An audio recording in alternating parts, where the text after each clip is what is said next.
In today's video, guys, I want to share with you a free-to-play friendly team that will defeat all of the bosses that drop legendary poem pages, and it's very important to farm them every week on the highest difficulty, especially now that we do need to purchase extra things from this shop.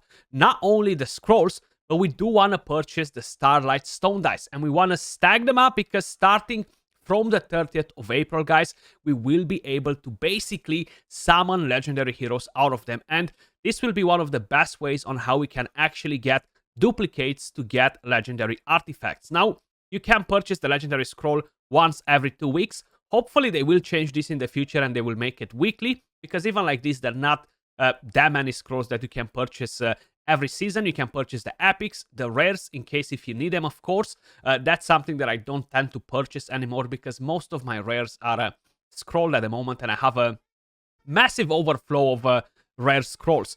But let's head over to this very first dungeon, the Violet Dragon.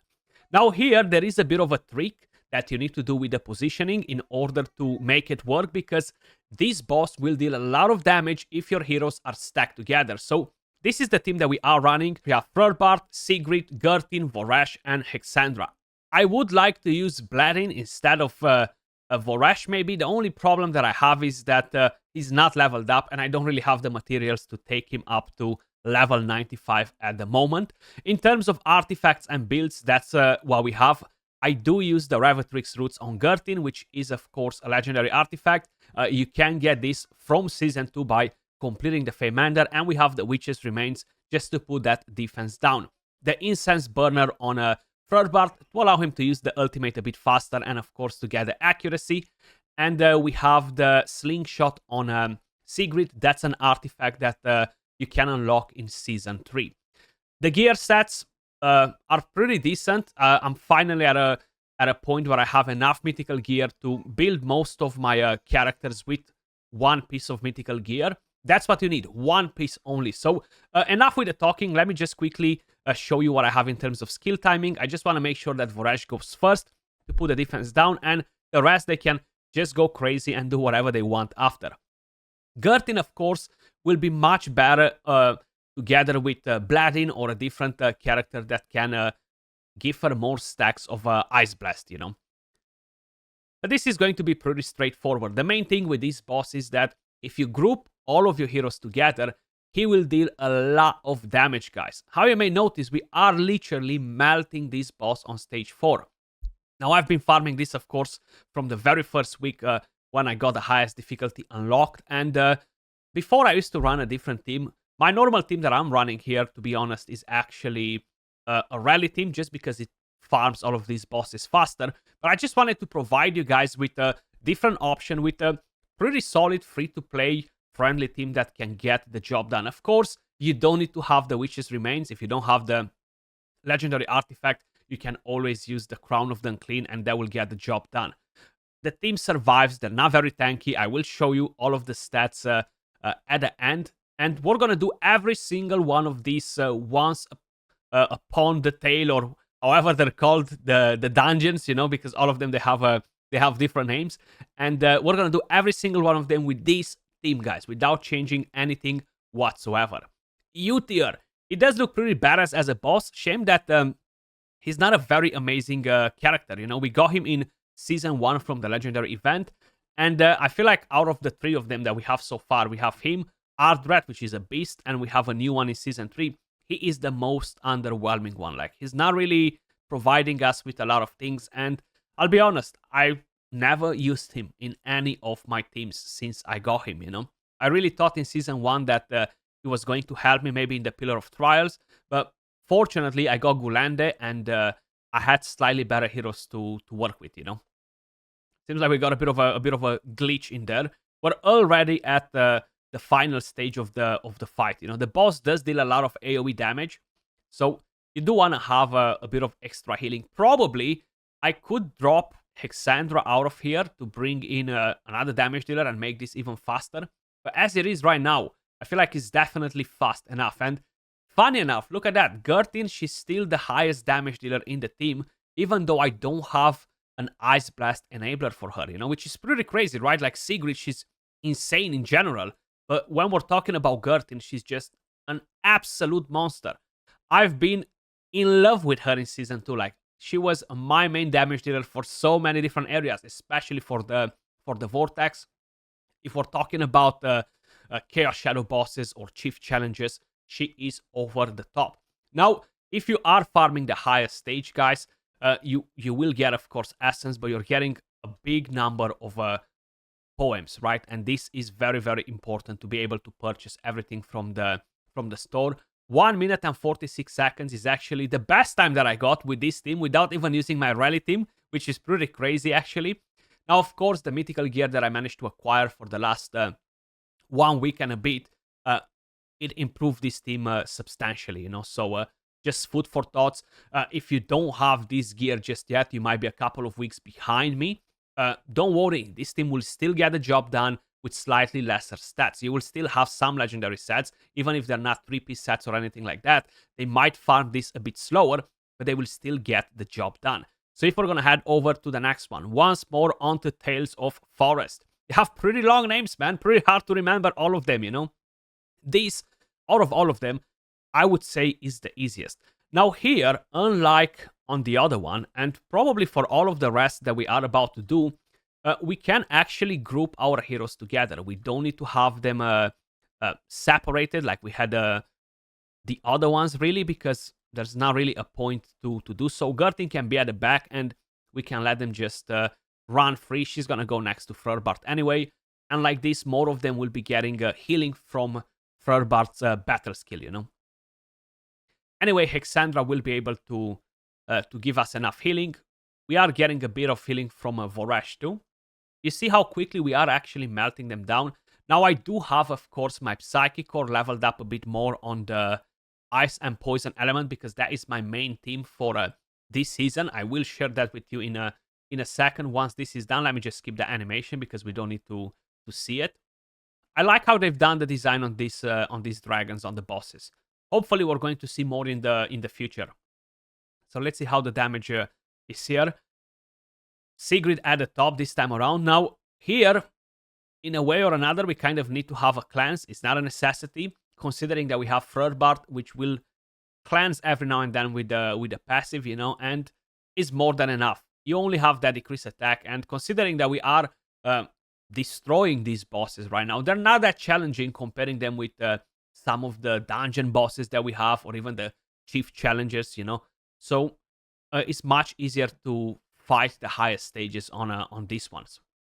Let me skip that as well. And here we go again. The second phase. This boss is a trickster, You think you defeat him, and then all of a sudden he decides to run away and comes back on full HP, just to give you a bit of extra work, basically.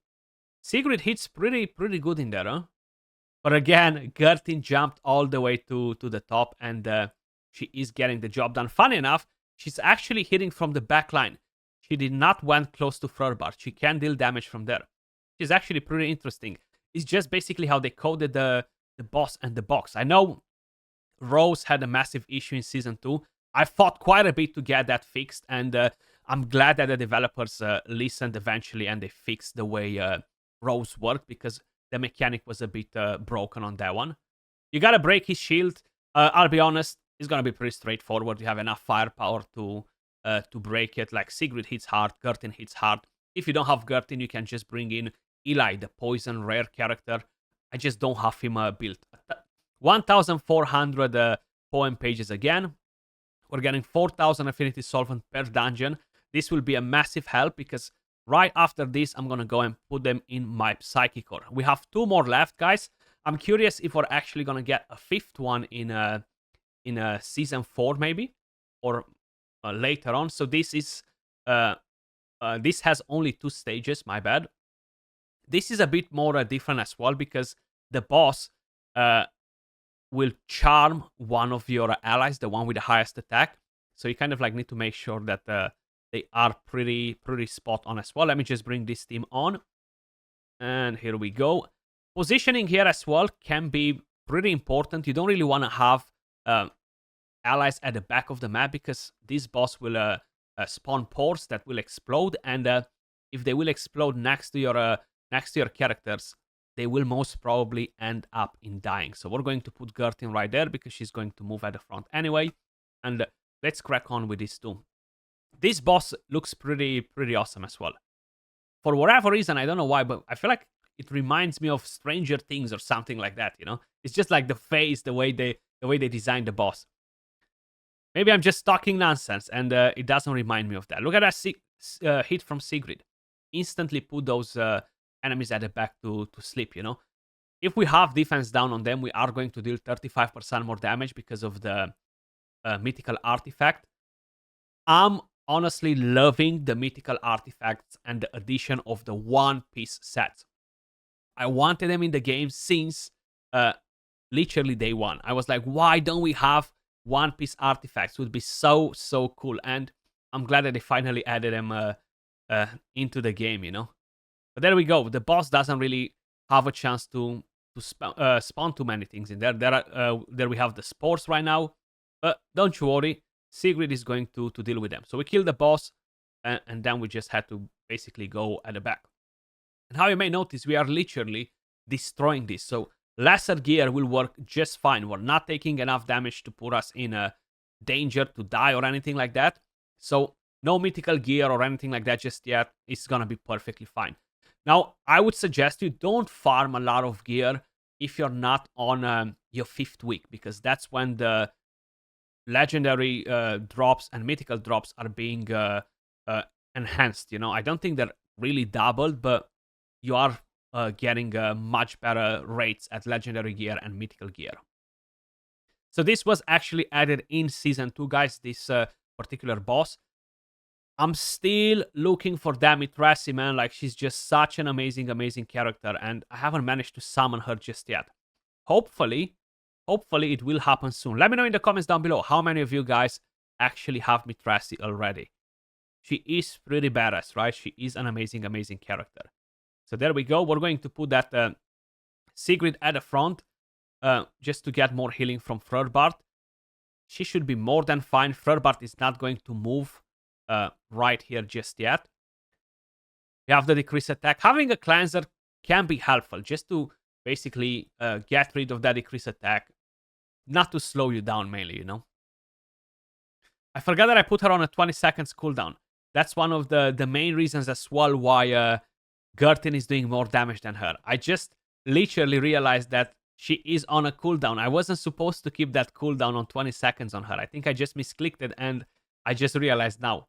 We gotta let Sigrid go crazy, you know, use that ultimate energy, because that's the whole idea with her. That's what really makes her special. That would definitely improve her damage a bit, you know. So let's keep the animation. This boss looks pretty badass though. Like, I'm not even sure exactly what it's meant to be. It's kind of like a mixture in between some octopus, kraken, alien sort of looking. That's what the vibes it gives me. Right here we have recharge speed penalty from this boss, but again, it's not a problem. Like, you see how quick we're actually killing them? You don't need legendary characters to get this job done, guys, honestly. You have some amazing rares and epics in Dragonheir that can literally carry you through pretty much every content. It doesn't matter what. Now, for the Vortex, indeed, it is a bit more challenging, and I think it's pretty hard to use too many rare characters and achieve very good results. But for the rest of the bosses, they're just perfectly fine. 1,600 pages this time around, and that will do all of these dungeons, guys. One team for all, as simple as that. I don't think I missed any of them. That should be all, yes. And talking about the Psychic Core, let me just quickly walk you through that. So this is how my Psychic Core looks at the moment. Yes, I did manage to max this. This is week 7 or 8 for my server, if I'm not mistaken. I've been slacking quite a bit. I can actually do quite a bit more this week because we had a reset to get more essence. I'm going to put the last one into Fire and Radiance because that's kind of like what I'm working next. And the next one will be to do the Lightning and Necrosis. This week I am planning to use one of the teams for the chief challenges from the Necrosis because it deals like insane damage. So I need to basically up my Psychic Core on this till the end of the week, probably I'm going to get most of it done, and then slowly I'll be working on the rest, and then I'll be moving to the damage reduction. But let me just quickly show you all of the stats that I have on my characters, just so you guys kind of like have a better understanding of what we're working with in here. Where are we? Was it this? Was it that? This is the one. There we go. So this is Frerbart, guys. I have him on an Ancestral Protection set. It took me quite a while to get a Moonlight Mantle piece that has defense as the main stat. Defense percentage, right? So this actually is pretty good at giving me increased healing. It's massive for the Vortex and other content. Not so important versus these bosses. 63k HP, 4.4k defense, 187 accuracy. You don't need to have crazy accuracy against these bosses, considering that we have 50 more from the Psychic Core. Gertin, with the Revatrix roots, we have her on an Emperor set. This is one of the other reasons why she's dealing a bit of more damage than Sigrid, of course. Especially when we put that decreased attack down on the boss, the Emperor really pushes the damage quite a bit. We have 53k HP, 4.6k attack, 82 crit rate. She only needs 80% crit rate, 153 crit damage. And I have crit rate gloves. These are actually pretty nice gloves. Then we have Sigrid. She has the Slingshot, the Rascal Slingshot artifact. And we have her on an aerial Battle Roar set. And I have crit damage gloves on her. Now, my crit rate on her is not as good, only 75%. Another reason why Gertin, she's doing more damage. But I have 36k HP, and you see she's not getting hammered by any of the bosses. 1.3k defense, almost 1.4, 3.1k attack, and 231 accuracy. Quite a bit of accuracy on Sigrid, a bit of an overkill. Voresh on aerial Battle Roar set as well. I do have a Moonlight Mantle for him too. The reason why I'm using it on him is because his attack percentage. His healing is based on attack, and I have a 50% chance to increase the healing, right? And we have 44k HP, 1.3k defense, 3.3k attack, full crit rate, 104 crit damage, 222 accuracy. And he has, of course, the Witch's Remains. Then we have Hexandra. She has the Luminary Order Gospel. We have a Puppeteer set. This will give 15% of her defense to all of my teams. So they're going to get almost 300 defense, more or less. And total stats on her, we have, yes, they're definitely getting 300 defense. They're getting a bit more than that. 51k HP, 2.1k defense. We have 1.7k attack. Her A2 heals based on attack and enlightenment, 165 enlightenment. And that's about it. You don't really need any other stats on her, to be honest. And we have, that's it actually. We have nobody else. That's the entire team. Pretty simple, guys. Hopefully you found this helpful. If you enjoyed the content, make sure you smash a like, subscribe to the channel, and appreciate every single one of you guys watching. I'll catch you all in the next one. Peace.